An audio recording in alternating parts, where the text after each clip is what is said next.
எல்லாருக்கும் வணக்கம். நான் உங்க பைரவா கிருபாகரன் பேசுறேன். பிறர் உயர நாம் உயர்வோம். நாம ஜெயிக்கிறோமோ தோக்குறோமோ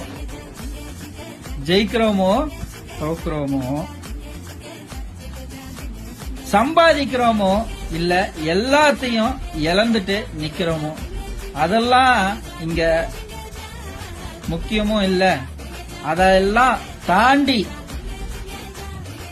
நாம நம்மளுக்கு பிடிச்ச மாதிரியான வேலைகளை செய்யறோமா, நம்மளுக்கு பிடிச்ச மாதிரியான நிகழ்வுகளை நடத்துறோமா, நம்மளுக்கு பிடிச்ச மாதிரியான பேச்சுக்களை பேசுறோமா, நம்மளுக்கு பிடிச்ச மாதிரியான மனிதர்களோட பழகுறோமா அப்படிங்கறது தான் எல்லாத்தையுமே தாண்டி இங்க மிகப்பெரிய பாக்கியமா இருக்குங்க இந்த உலகத்துல.